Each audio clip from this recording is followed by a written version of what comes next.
Libro de los Hechos de los Apóstoles, capítulo 27. Pablo va a Roma. Cuando se decidió que íbamos a viajar a Italia, Pablo y los otros prisioneros fueron puestos bajo custodia de Julio, un capitán del ejército del emperador. Subimos a bordo de un barco con matrícula de Adramitio que iba a navegar por diferentes lugares de Asia. Nos acompañaba Aristarco, que era de la ciudad de Tesalónica en Macedonia. Al día siguiente llegamos a Sidón. Julio trató muy bien a Pablo y lo dejó visitar a sus amigos para que lo atendieran. Nos fuimos de Sidón y navegamos cerca de la isla de Chipre porque el viento estaba soplando en contra. Cruzamos el mar por Cilicia y Panfilia y llegamos a la ciudad de Mira, que queda en Licia. Allí el oficial encontró un barco de Alejandría que también iba para Italia y nos embarcamos en él.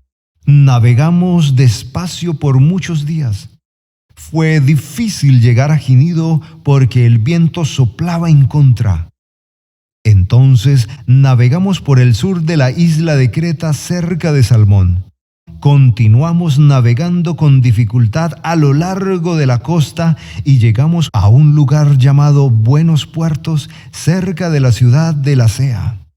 Se había perdido mucho tiempo y todavía era peligroso navegar porque el día del ayuno ya había pasado. Entonces Pablo les advirtió: «Señores, corremos el riesgo de hundirnos en el mar. Habrán muchas pérdidas, no solo la carga y el barco, sino también nuestra vida». Pero el dueño y el capitán del barco no estaban de acuerdo con Pablo y Julio, el oficial que tenía a cargo los soldados. No les hizo caso a Pablo, sino a ellos.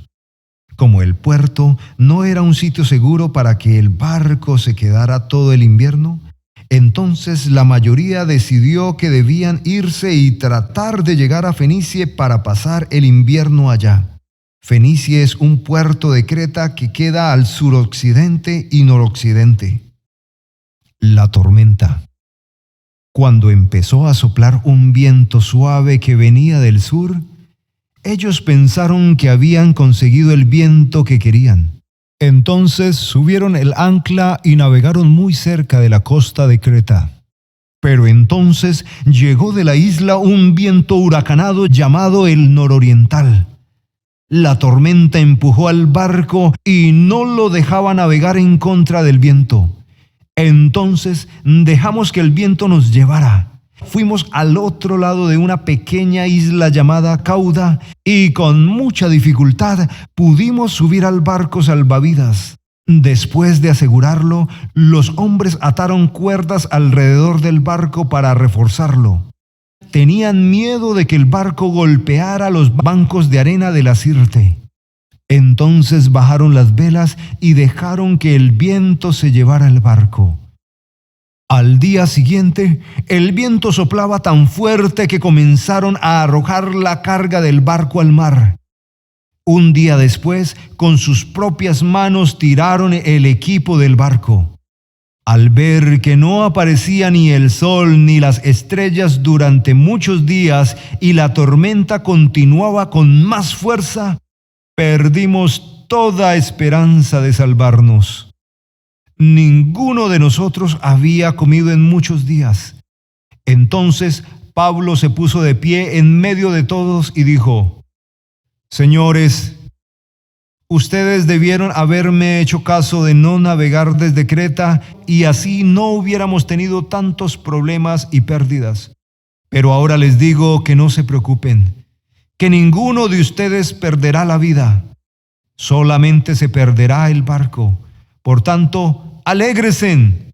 Anoche Dios, a quien pertenezco y sirvo, envió a un ángel que me dijo: Pablo, no tengas miedo, vas a presentarte ante el emperador. Dios salvará tu vida y la de todos los que navegan contigo. Así que todos tengan valor, porque yo tengo fe en Dios y sé que todo pasará tal como me lo dijo el ángel. Pero encallaremos en alguna isla». 2 semanas después, Estábamos flotando en el mar Adriático y los marineros pensaron que estábamos cerca de tierra. Midieron la profundidad del agua y observaron que era de 37 metros. Un poco más adelante volvieron a medir y la profundidad ahí era de 27 metros.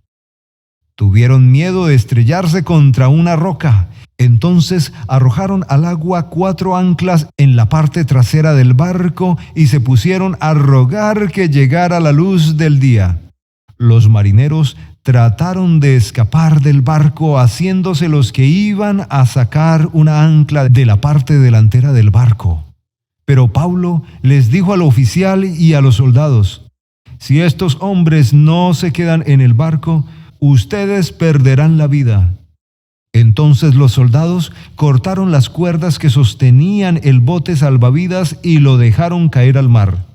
Antes de que amaneciera, Pablo empezó a convencerlos de que comieran algo diciendo: llevan 2 semanas esperando a ver qué pasa sin comer nada. Les ruego que coman algo porque lo necesitan para poder sobrevivir. Ninguno perderá ni un solo cabello de la cabeza. Después de decir esto, tomó pan en sus manos y dio gracias a Dios ante todos. Después lo repartió y empezó a comer. Todos se sintieron mejor y ellos mismos se animaron a comer.